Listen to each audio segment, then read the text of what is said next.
climb aboard. This is the Miles to Go podcast. And now here's your host, Ed Pizza. Hey guys, welcome back to the Miles to Go podcast. Back on U.S. soil after a torrid trip through Europe. Looking forward to catching up on that because it was a pretty awesome trip. We're also going to be talking about a new 3x points offer at Hyatt Vacation Club properties. We are going to talk about a no kids section on airplanes and other fun stuff that has come up once again in the travel world this week. Mr. Kerr, how the heck are you? Man, I tell you what, I've been home this week, but it has been a busy week.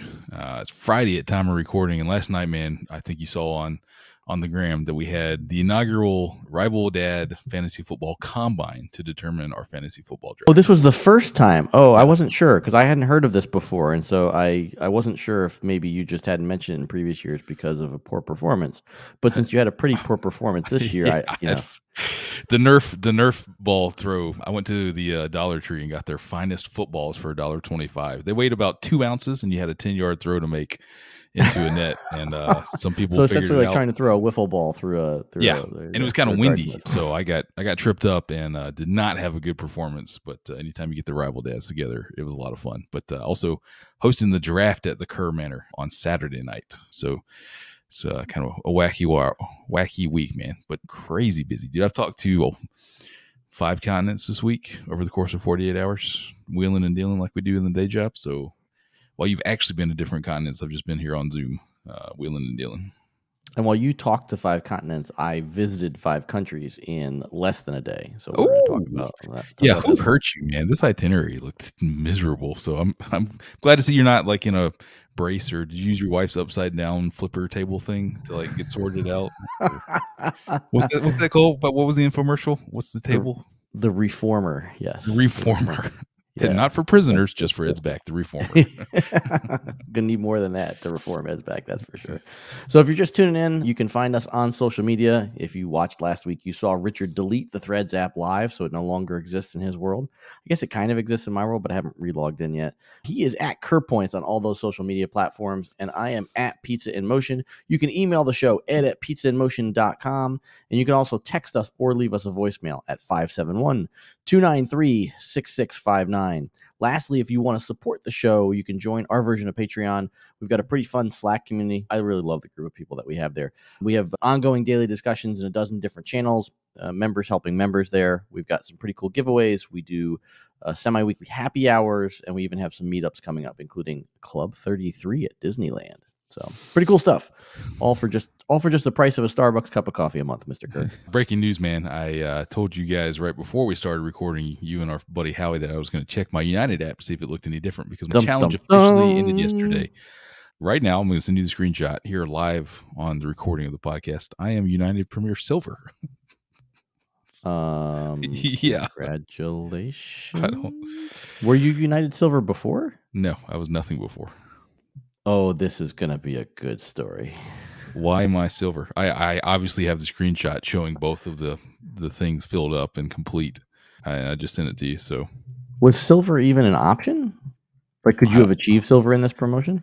No, I don't know, man. But I definitely met all the things for 1K. Oh, I know that. Yes, I'm well aware of that.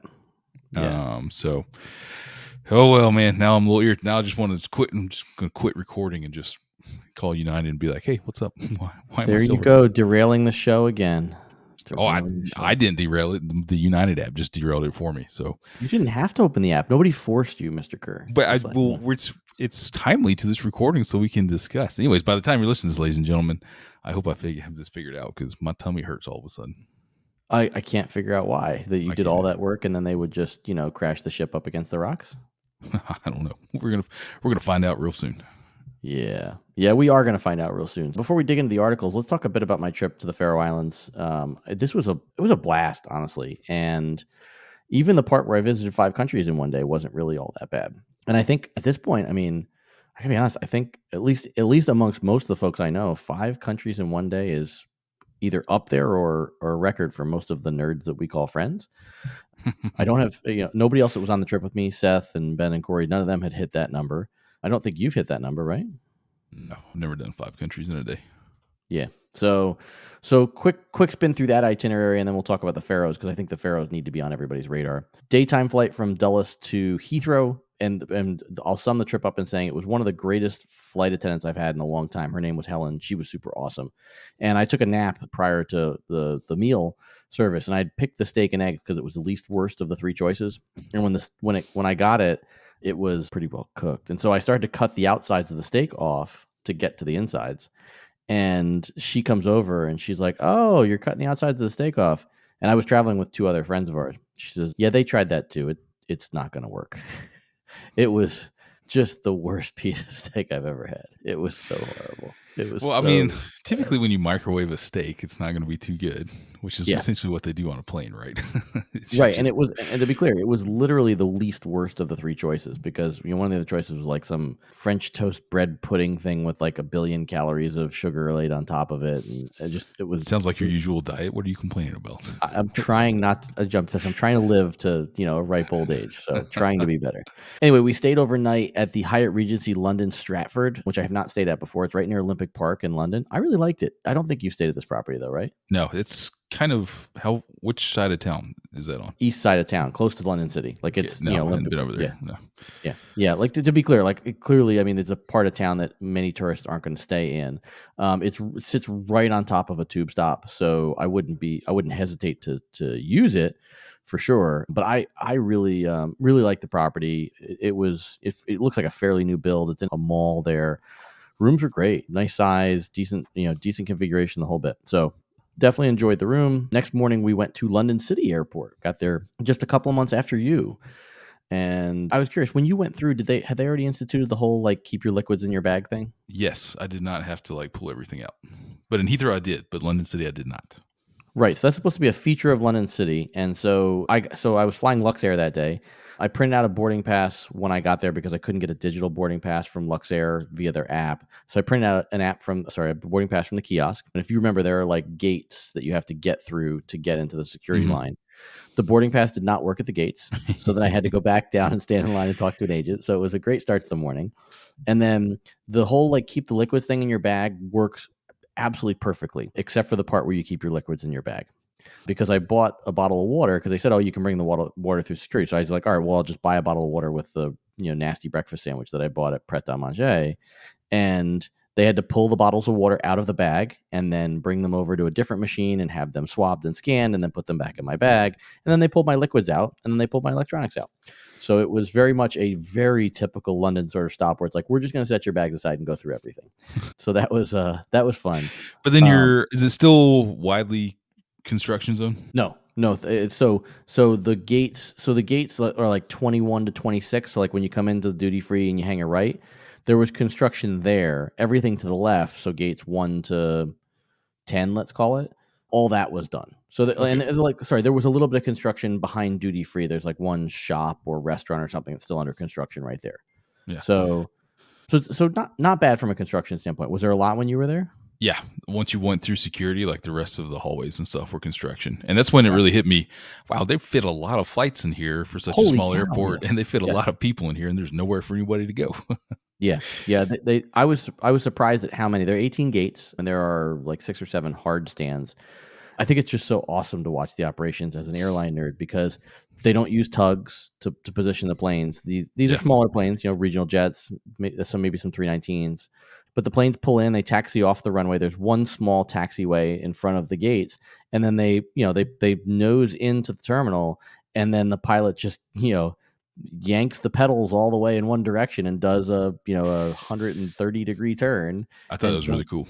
Points the nose out. It was so much fun watching that. And it's so efficient. And then they board both the front and the rear doors of most of those Embraers, and everybody's on. You're out, and boom, boom, boom, gone. Again, I thought that takeoff was super fun when they throw those engines up and you gone. Yeah, and you're absolutely right. It's a quick takeoff. So definitely would use London City Airport again. Highly recommend. And still really pissed that I missed. I think it was BA1, and that was that's my biggest regret. London City to JFK. Every time my wife is always like, "What's the rush to do stuff?" I'm like, because it's not going to be there, especially with as much as the world changed in the last 3 years. Like some of the cool things I missed out on. I had that thing booked like 3 times, and every time I was like, I can't do it. I'll just do it again. And now it's gone, man. Now it's gone. Yeah. Yeah. So from there, we were on to Luxembourg. Nice little airport. It looks like they're tripling the size of the airport, but nice little airport. Would not hesitate to fly again. I thought the Luxembourg air product was fine. We were on dash 400s, so 2-2 seating. They gave me a fairly reasonable offer to block the seat next to me on the first leg. It was like, don't quote me on this, but I think it was like €20. So I was perfectly happy to have a block middle seat for the equivalent of what's probably $26 or $27. We were only in Luxembourg for a short period of time. I was able to pick up a Lux Air plane while we were there, which is awesome. Little plastic model Lux plane. And so that was country number 2. On from Luxembourg, we flew Lux Air to Paris, Charles de Gaulle, and we had what has to be the longest commute ever through the airport. Have you ever landed at 2G as in golf? Way out in those regional gates at the Gulf. Oh, dude, that's brutal. It's a long haul from there to if you got to go somewhere else, or if you got to go to one of the on-airport hotels, it's still like 45 minutes an hour. So we were transferring to Terminal 1. Yeah, that's a long haul. After we got out of our gate, and after we walked down the hallway, and after we queued up for the bus, yep, the monitor there said your commute time from here to Terminal 1 was like 46 or 47 minutes. They were wrong. It was 58 minutes. So it took us from the time we got off the plane to the time that we got to Terminal 1 for our Lufthansa flight out. It was just over an hour. Yeah. With those times. Literally, mostly doing one of two things: walking or on a bus. We did that landing from Austria late at night with the kids just to get to the Holiday Inn Express from there, lugging all of our crap with the very tired kids at night. That was a haul. So it's like, man. you go 2G to 2F, then you go 2F to the train, then you go 3 stops or 4 stops on the train. I forget what it was, 3 or 4, and then you go up to the thing to clear security, and then you go down through the tunnel, and then you're up, and then to your gate. Yep. So, to that lovely Terminal 1 weird circle building, right? Yeah. But they do have those really cool underground tunnels to get to the gates. I think those are kind of cool. Like, and that's where the glass escalators are crisscrossing each other in the atrium. That's a weird building. Very futuristic. Yeah. Feels like a Mission Impossible movie or something like that. So we hung out in the Center Lounge because we were flying business class. And this is interesting. So we were able to kludge together Charles de Gaulle to Munich on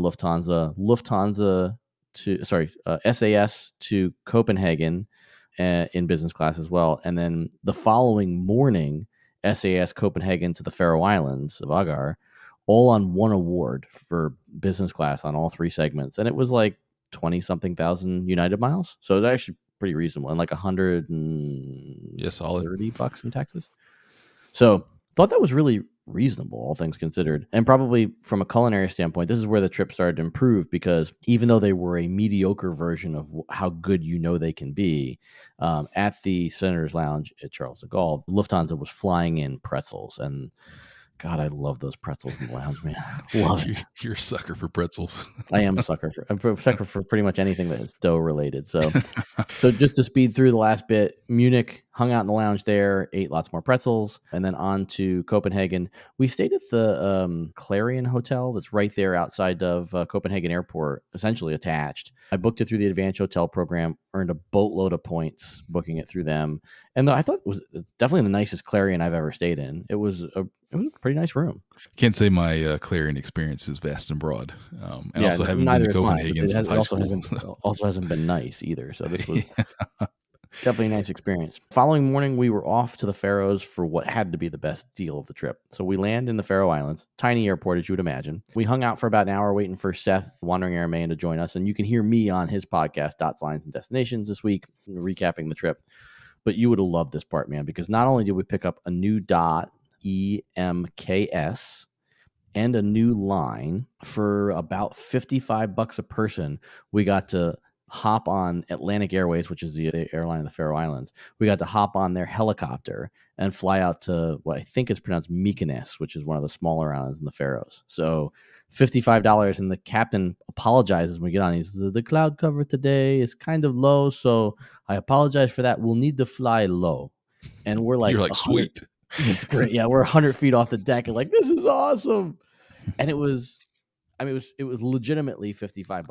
So, I mean, you tell me, like, when's the last time you ever got on a helicopter for $50? United States Marine Corps put me on a helicopter for free. Yeah, I think they paid me to do that. But no, you're not going to get to do that anywhere else. You want to do a tourist helicopter or whatever, it's going to be 200 person minimum, right? So yeah, that's a good deal. Give us the overview of life in the Faroe Islands and what your impressions were. Yes, I'm going to start at the end and go back to the beginning. When we were on the plane flight over to Stewart in New York, which is where Atlantic Airways is flying now, the CEO sat down with Seth and I for an interview, and one of the questions we asked her was, how come you haven't considered some sort of a business class seat on these longer flights? Block middle seat or some other sort of arrangement, bigger seats. And she said, we exist to support the Faroese, which is how they define themselves. And she said, we are a very small country. We all know each other. And we think it would be weird if we treated some of us differently than others. And our fellow citizens had to walk by us and see us being treated differently. So we just believe all in one cabin. And that sort of rang throughout the entire trip. These were incredibly friendly people, incredibly welcoming. We did this puffin tour, which you can see behind me. And the people that led us on the puffin tour on Mykonos, after they got done walking what was like a 5 or 6 mile tour and a fairly strenuous tour, they then went back down the hill. There's only like 20 houses on Mykonos. One of their houses is theirs. They are called, quote unquote, the locals. And they operated after they spent this, 3 hours on a tour with us. They then switched uniforms and cooked lunch for us.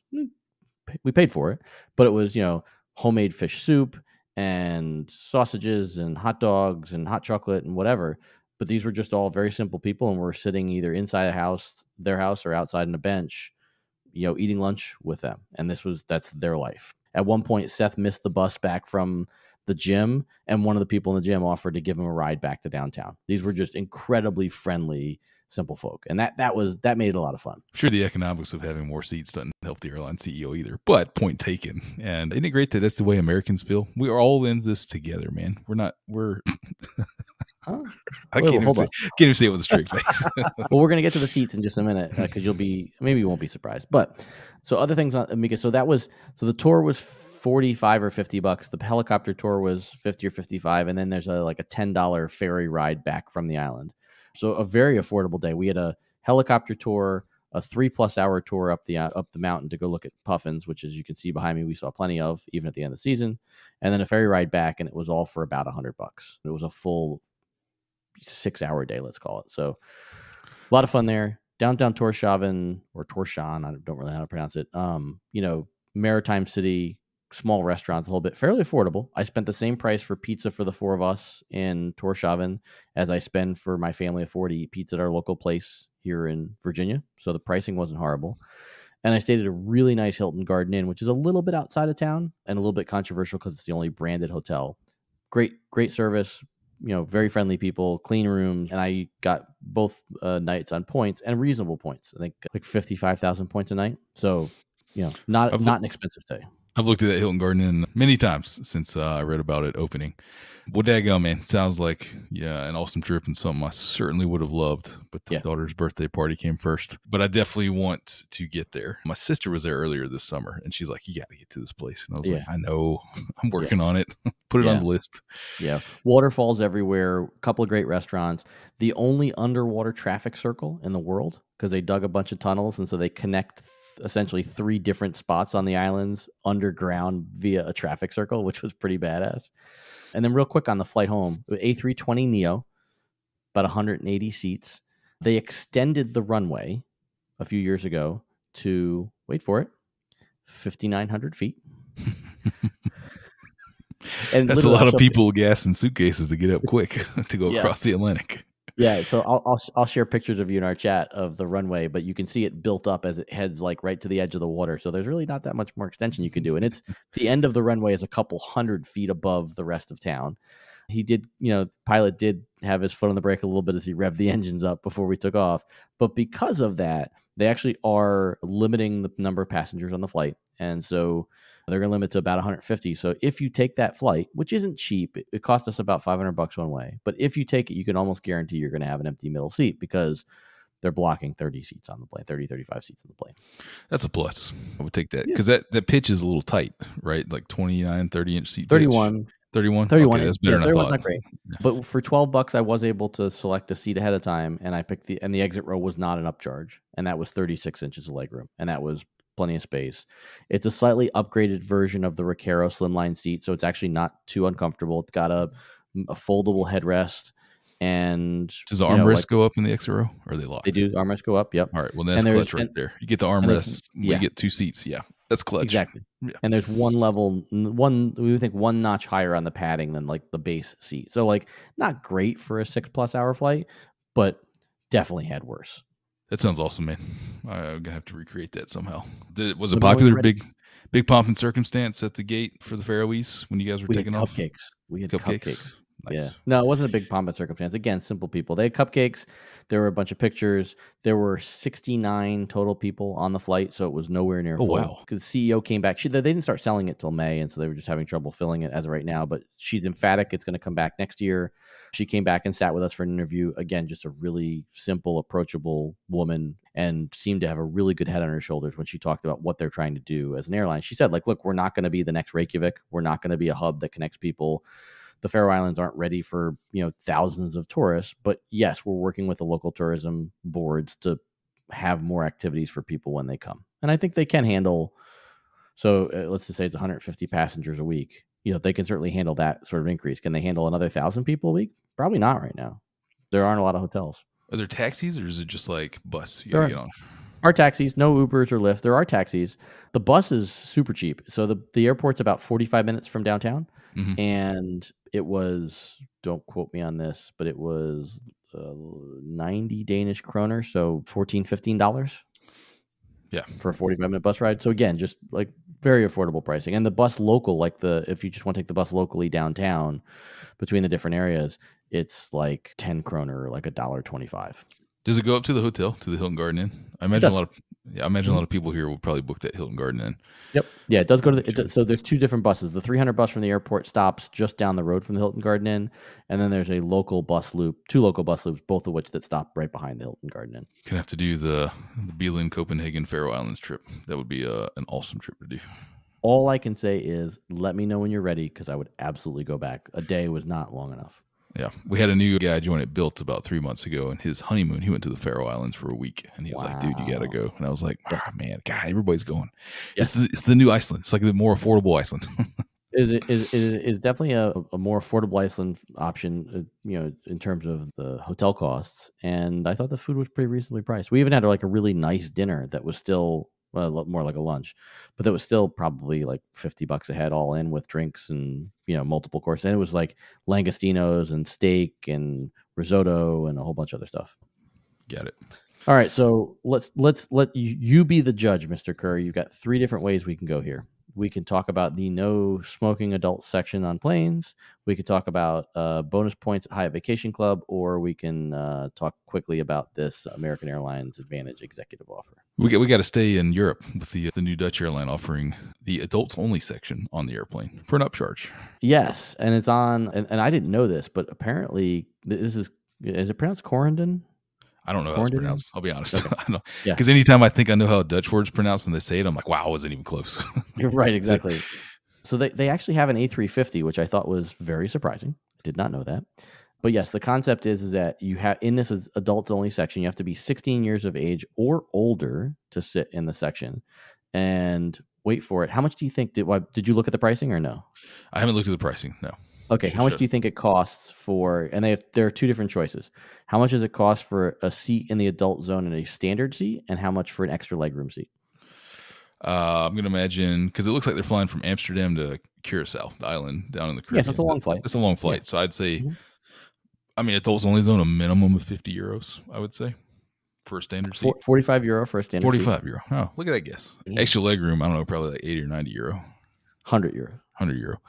All right. €45, but I'm trying, so I'm going to open up the article now. It does look like there's little bulkhead dividers, but it's just a curtain that divides the section. Looking at the pictures here. My question is, if somebody's on the first row of the family section or whatever they're calling the other one, and you're on the last row of the adults only section, does the baby's crying stop at the curtain magically? Just like, as I said in our pre-chat text, just like the way the smoke didn't waft over the sign when I was the no smoking section signs when I was a kid. The smoke just stops right there. The baby crying can't hear it. Yeah, you know what else can handle this is just a nice pair of noise canceling headphones. So, they look great. You even get to use those again after you buy them. I imagine there's probably some adults or some groups of young adults going on an awesome trip to the Caribbean from Amsterdam. They're like, hey, yeah, we don't want to listen to a baby cry for 10 hours, so we're going to buy seats in the adults only zone. So from a marketing standpoint, might be pretty good for this airline. From a practical standpoint, like there's going to be families on the plane that you fly unless you get your own private jet. And if you're not traveling with a pair of noise canceling headphones these days, like I don't know really what you're thinking, or if you're the person that does not have noise canceling headphones and gets upset that a baby is crying, I just don't want to be your friend. I don't know what kind of person you are. Like, it's just the reality of flying on an airplane. Actually, my last flight home from New York, I was on the first row of economy and the second row of economy. There was like a 1.5-year-old just losing her mind, like the shrieking, bone-chilling scream crying, and like even with the noise canceling headphones on. But I mean, you and I are both parents, and we've dealt with this. Like all you do is feel bad for the mom was obviously trying to do everything she could, and like anybody that would ever give an annoyed look at that, like just get over yourself, just quit. Like 100% agree with that. You know, my 2 cents on this, like the only downside I see, I mean, the A350 is a big plane, so maybe this isn't an issue, but if I wanted to have seats together with someone I was traveling with, you know, a divided plane like this in the coach cabin makes this more difficult because now if I want to be in this section, I need to pay this fee just to be in the section, and then I need to find seats together, and if not, like just as you start to cut space up more, you just run into making it harder for groups to sit together, whether you're a family or not. The fee I don't have much of an issue with. It's just like on full flights, you know, now you're going to force somebody to pay this extra fee to sit next to someone that they want to sit next to if the rest of the cabin where the seats are not $50 a pop is, you know, full. Well, I mean, that's the name of the game for low-cost carriers, right? They're always going to get that ancillary money out of you one way or the other. I just really think if you're in they have this picture on here at 1 mile at a time. If you're in that last row of the adult soling section, you're going to be able to hear the kids behind you crying. No, false. Just false. So don't do that. Oh, yeah. All right, what do we got next? We got a 100K offer. Got the 100K offer. We got Hyatt Vacation Club. Let's do Hyatt Vacation Club next because I think that's pretty valuable. It's billed as 3x, but really what that translates to is 2 extra points, or sorry, 2 times the base points on Hyatt Vacation Club bookings. And Hyatt Vacation Club has definitely expanded. It's still not massive, but there continue to be properties added to it. They bought the Welk group of properties, the Welk Resorts, which was like 8 or 9 properties. And honestly, I mean, you know, there are some pretty cool properties in the mix here. I think there was even one that you said that you weren't aware of was actually a Hyatt Vacation Club property. Yeah, this is at Siesta Key, just south of Sarasota, or just north of Sarasota in Florida. Didn't know about that one. And then are there multiple in Key West now? Or am I just scrolling through? Where's this list? I mean, we all know about the one that's in Key West, the Hyatt Vacation Club at Beach House, Key West, but I thought I saw another one. I've been to 3 Hyatt Vacation Clubs, and they've all been awesome. So the one at Coconut Grove, I actually prefer to the Hyatt Regency Coconut Grove that everybody talks about. Yep. Again, for a traveling family, anytime you got more than just a standard motel room, which is what is in the towers of these Hyatt Regencies, is fantastic. And then actually really love the vibe over at the Vacation Club at Coconut Grove. Coconut Point, I keep saying Coconut Grove, but I think Coconut Point is the Hyatt Regency and the Hyatt Vacation Club is Coconut Grove. Now so we stayed there. Now Coconut Cove, but I think Coconut you're right. I think it was Coconut Grove. But okay. They got the pool area over there is awesome. They got an amazing lazy river. They got a kids club over there. And then when we were there, we were like, hey, can we go use the full water park at the Hyatt Regency? And they're like, sure, and gave us wristbands. And I was like, there's even a bus. Yeah, there's even a bus that goes back. Yeah, I was like, why would you stay at this Hyatt Regency? Like, this vacation club is way more awesome. And then you go to the grocery store and like we cooked all our own meals and stuff. So I mean, I was there for my birthday in like 2018. I would love to go back again. And then been to the one in Maui. Go to the Hyatt Vacation Club Maui, not the Hyatt Regency Maui. They're right next door. You can use both facilities, but again, the vacation club there and the pool was way more chill and awesome. And then I've been to the Pinyon Point out in Arizona, and that was awesome. So if there's a chance here, and if you're a skier, it looks like tons of skiing recommendations. So, hey, great promo. 15 base points per dollar is essentially what it works out to, right? Instead of 5, you get 15. Plus your elite, plus your whatever your elite bonus is. And then if you put it on your World of Hyatt card, which if you're going to have a hotel co-brand card, I really think the World of Hyatt card is the best. So pretty good deal here. I'm going to look at checking it out. What are the stay dates again? Through November. Through November. Yeah. November. Well worth taking advantage of. Yeah, we'll put a link to it in the show notes. So it stays through November 21st, 2023. You do need to register, so make sure you register, even if you're not sure you're going to go, just so you don't forget. And I won't recash everything you said. There are multiple Key West properties. Yes, I think one of them used to be an SVG Vacation Club property. You've got the Coconut Grove stuff, which I wholeheartedly agree with you on. And then I have stayed at Pinion Point as well. Loved it. I've wanted to stay at there's a property in Truckee, which is right near Lake Tahoe. I've wanted to stay there to try and ski again in the Lake Tahoe area. So that's on our list. Incline Village is another one. And then there's a beautiful property down in Cabo that's been on our radar. So I think there's a bunch of different varieties here. I think you can get a really good value out of these. A lot of them, this was what used to be called the quote unquote Hyatt Residence Club. I think this relaunch with, the bonus points is just a great thing to take advantage of if you can somehow squeeze a vacation in between now and the end of November. Yeah. There are 3 in Key West: Hyatt Vacation Club at Windward Point, the Hyatt Vacation Club at Sunset Harbor, and then the Hyatt Vacation Club Beach House Key West. So they got Key West covered, man. If you want to they do, and I'm almost positive I stayed at that Windward Point property when it was, maybe it was a Hyatt when I stayed at it, but I'm almost positive I've stayed at that property. So it was either as a Hyatt Residence Club or it was back in the SPG days. So last thing, and so we don't run too long, I will ask you in short fashion, the American Airlines City Advantage Executive Card, which went through some, changes recently that, some folks might like, some folks might not, now has a 100,000 point sign up bonus, or I guess 100,000 mile sign up bonus. I keep getting the loyalty point thing stuck in my head, but it's 100,000. It is 100,000 miles, not 100,000 loyalty points. Is that enough for you to want to get this card, Mr. Kerr? No, what's the new annual fee? $595. It's $595 is the annual fee. Yep, and then you got to pay the 3. If you want to add authorized users, it's $175 for up to 3 authorized users. Yeah, not for me. It would take I get the Admirals Club access. It's just too much when there's other high annual fee cards that are going to do more for you. So if they bring back Atlanta LaGuardia and I got to get that Admirals Club access back, then maybe, but that's off in the future.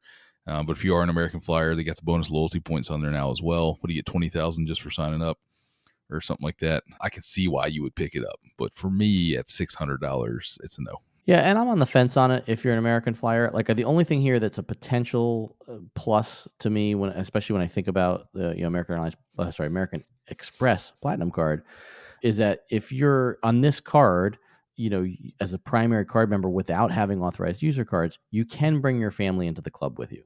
So you don't have that spending requirement like you have on Amex Platinum. When I think about all that, there are scenarios under which I could see this card working out for folks with that annual fee, but you'd really have to be flying American as your primary carrier. This is not a card you'd hold in your wallet just because, in my opinion. It would be a card because you're somebody like Richard who's flying Atlanta LaGuardia, 15, 20 times a year, and then you're flying 3 or 4 times with your family. And that's the value of having the coverage, is that 3 or 4 family trips, you're able to use the clubs as well. Yeah, that would make sense. But for me right now, it's a no. But hey, anytime you get those 6-figure welcome offer sign-up bonuses, then I definitely understand why you're picking it up. Yeah, definitely something to think about. The sign-up bonus definitely makes you think about it. So we've reached the point in the show where take the big breath, and the summer travel is over and things are supposed to calm down a little bit. I know we've got all these trips dotted, we're supposed to do a 5K at Disney, and then you and I are supposed to eat steak with Howie, and then you asked me something about October, and there's still lots of stuff out there, but the crazy summer of travel is over and we are transitioning back into fall, Mr. Kerr. Dude, my schedule was starting from this week through November, and then inevitably through the holidays. The rest of this year is just going to be a blur for me. I know it is. I've got my last month was chill. It was New York actually in July and August, a few camping trips, and then we really kind of chilled out, which has been nice. But man, I'm going to be all over the place for the next couple months. Back overseas again, Florida a few times, New York a lot of times. There's a lot going on, and not to hint too much at anything, but a lot of people here are going to benefit from all this in the very near future. Oh, are you telling me I should be building up my built balance? It's just always good if you've built a solid foundation of whatever your travel hacking strategy is. Okay, but again, I just want to keep reemphasizing this. You need to space these things out. I need more time to spend money. Oh, I didn't say anything about whatever you're hinting at. I just said people are going to benefit from it. All right, well said. Well, I don't have any crazy international travel scheduled for a while. I think the next time I'll be out of the country is going back to Lisbon for a conference in November. But to your point, I have a bunch of travel scheduled. I'm just hopeful that I can get caught up because there's so much I want to write about on my blog about all the stuff that we've done, catch up on Instagram stories, all that stuff, because we saw so much this summer. I mean, the Faroe Islands was an incredible way to end it, but boy, like we got to see a ton of great stuff this summer, and I just don't want to forget it all. I want the kids to be able to look back on it years from now, even if readers are like, I already know all about that, don't need that stuff. I just want my kids to be able to look back and remember all these trips. So send all of those photos to Walgreens and get that little photo book printed. That's what we do, and we got all the little family photo books underneath our photos. Yeah, printed photo books. Printed photos. Interesting. Yeah. This is a phenomenon. I've never heard of this. Well, the kids like before bedtime, just go underneath the TV and like pull out a little book, and they all flip through the pictures and they're like, "Oh, remember this?" and all that stuff. It's well worth the $15 that Walgreens charges for the photo book. Just do it, man. I love it. You going anywhere the next week? It's my last week home, man, and then working on a little last-minute Labor Day trip for the family, and then I'm in New York for 2 weeks, and then I'm other places for weeks, and then we're in Orlando twice, and then we're in Tampa for steak, and all kinds of great things. Lots of stuff on the radar, man. Yeah, I don't have any travel scheduled for what hopefully is 2 straight weeks, and then I've got California, Vegas, California again, Lisbon, probably a couple more Vegases thrown in there, and then I have at least 2 Orlandos scheduled and a third that's trying to wedge its way into the schedule, and I don't know how many of those 3 I'm going to make. So that's the full end of the rest of my year with, I'm sure, other stuff, curveballs that we haven't seen. So lots more stuff for you and I to talk about, and we do need to drag our buddy Summer back on the show to catch up with her because she is getting a sneak peek of the Disney treasure as we speak, Disney's newest cruise ship. So all that and a whole lot more until we upload again. We've got miles to go.